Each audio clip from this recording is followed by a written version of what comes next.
My name is Ethan Williams. I never imagined I'd find myself sharing this story, but what happened to me on the 15th of January, 2025, left me no choice. The events of that day and the revelation I received were too significant to keep to myself. For nearly 3 decades, I served as a firefighter with the California Department of Forestry and Fire Protection. My work wasn't just a job, it was my calling. I spent my career battling wildfires, risking my life to save others, and witnessing firsthand the devastation that flames can bring. Through it all, I always felt a profound connection to God, who guided me through the most harrowing moments. Even after retirement, I couldn't completely step away from the profession. I worked as a consultant and trainer, mentoring the next generation of firefighters.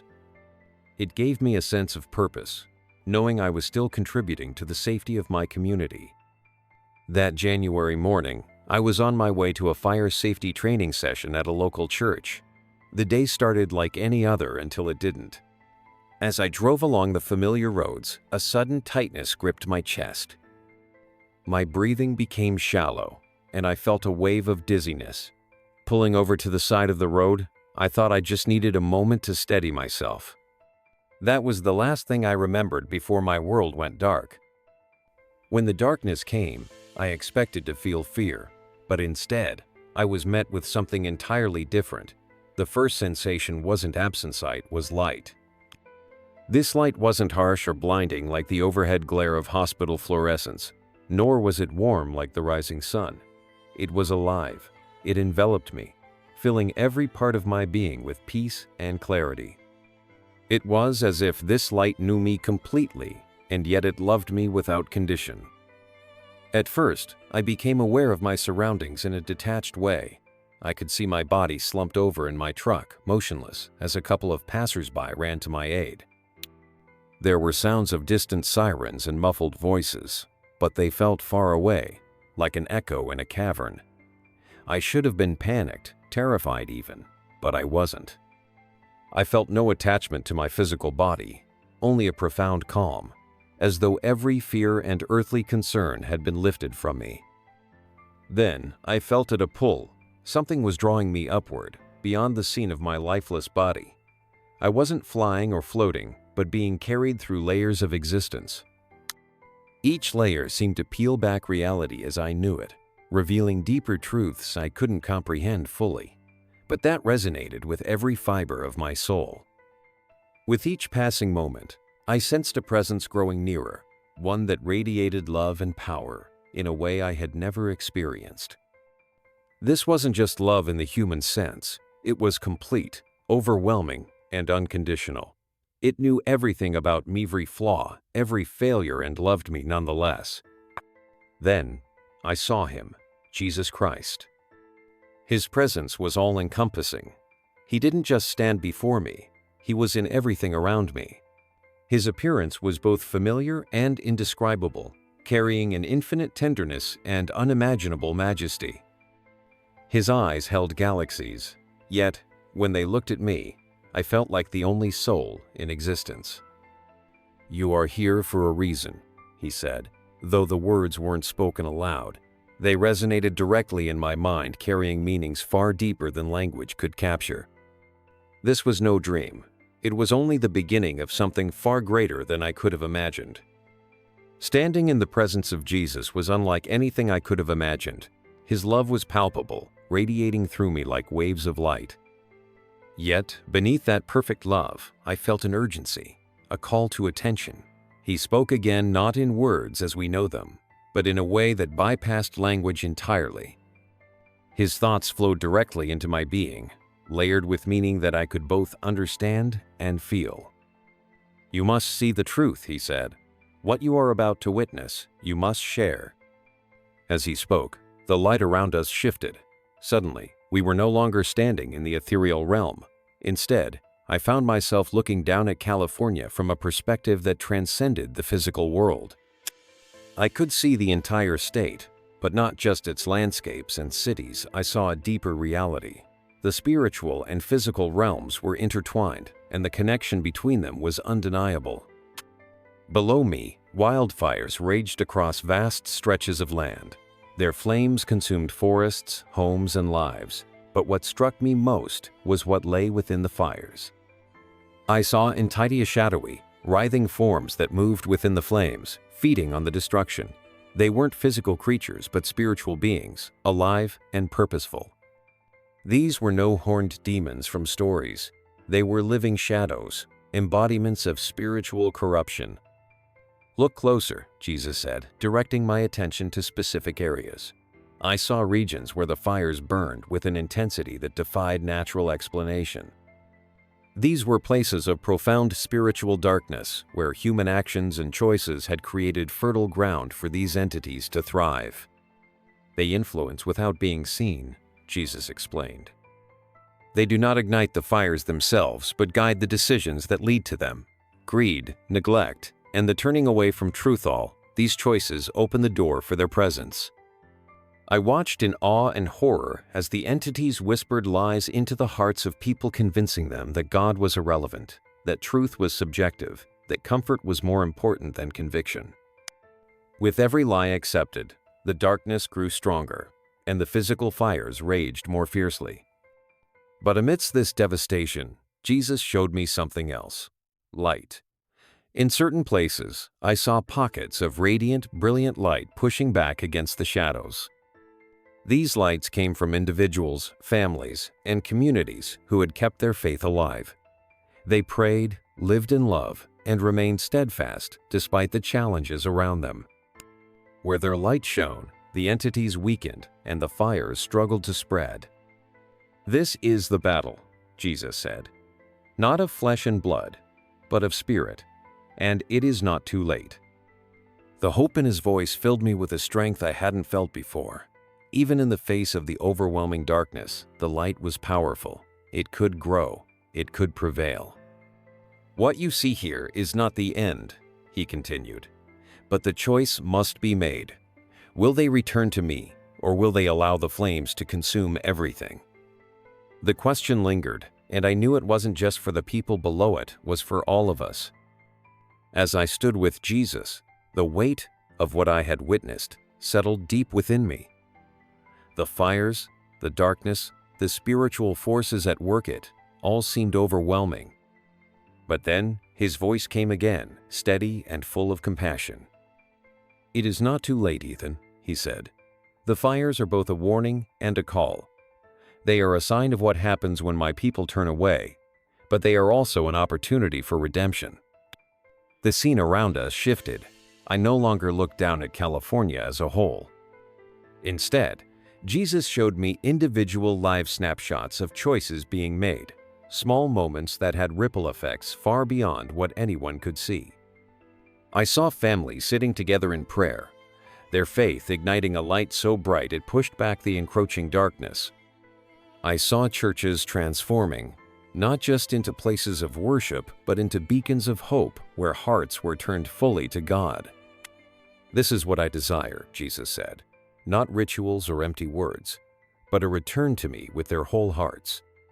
His words carried a sense of urgency, and I began to understand the depth of the spiritual battle being waged. It wasn't about external appearances or fleeting acts of devotion. It was about a profound internal change. True transformation, he explained, begins in the heart. It's a decision to surrender fully, to trust him completely, and to live in alignment with his truth. Jesus showed me practical ways this transformation could unfold. I saw families turning off their devices to spend time together in prayer. I saw communities supporting one another with love and selflessness. I saw churches opening their doors for genuine worship, not performances or programs, but deep, heartfelt communion with God. Yet, there was a warning. "Time is short," he said. "The window for change is closing. If they do not turn back to me, the fires will grow beyond control physically, spiritually, and socially." His words were not condemning but filled with sorrow. My love for them is endless, but love requires a choice, and that choice must be made now. As he spoke, I felt the weight of responsibility settle on my shoulders. This wasn't just a message for me, it was a call to action for everyone.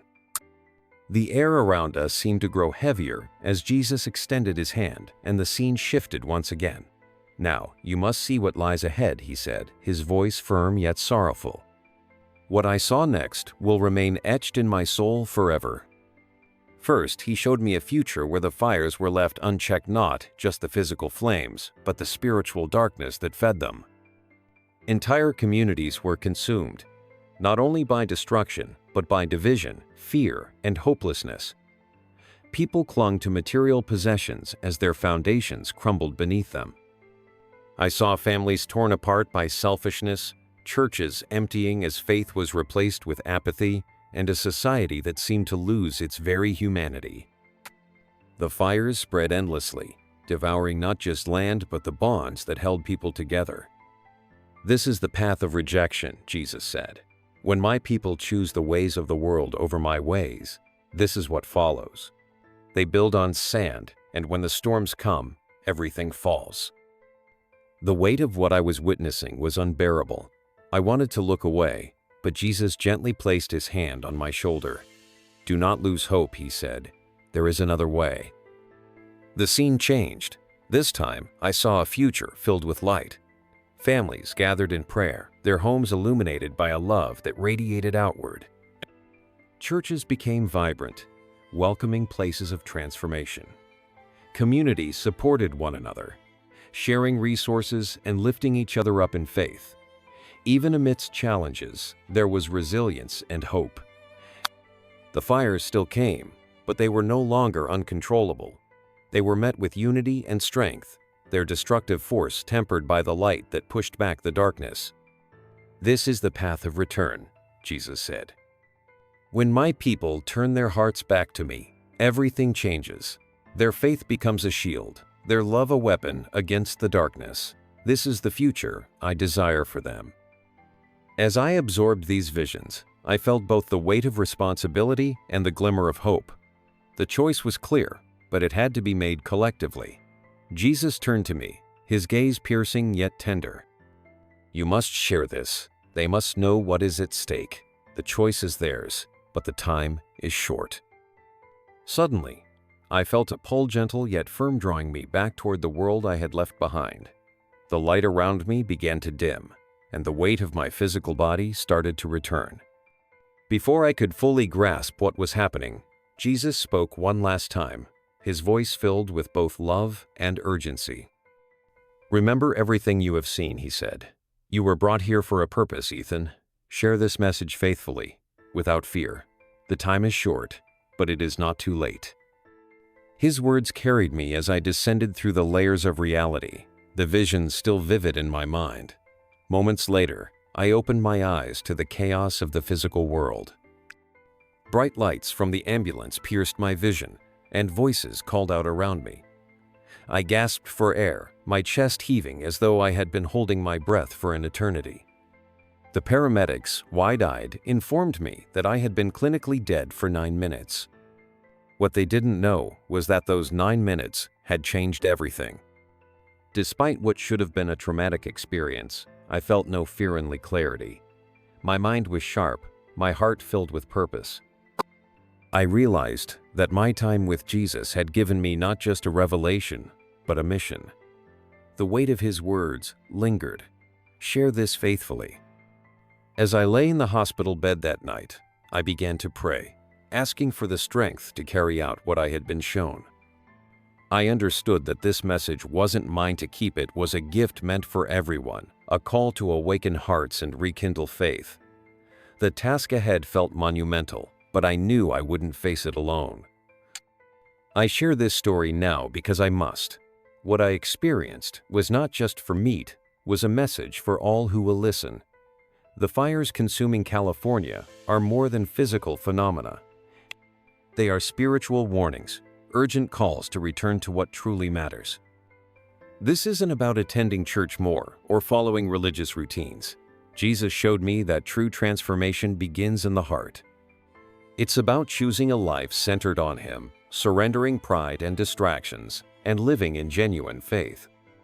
It starts with small steps, a prayer whispered at the end of a long day, a moment of stillness to seek His presence, a choice to love when it's easier to turn away.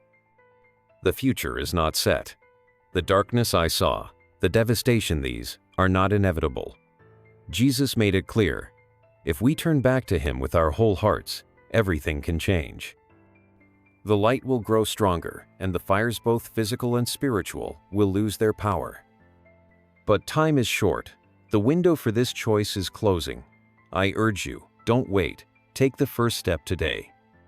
The love of God is boundless, His mercy unending, and His arms open wide. The choice is ours to make, but we must choose now.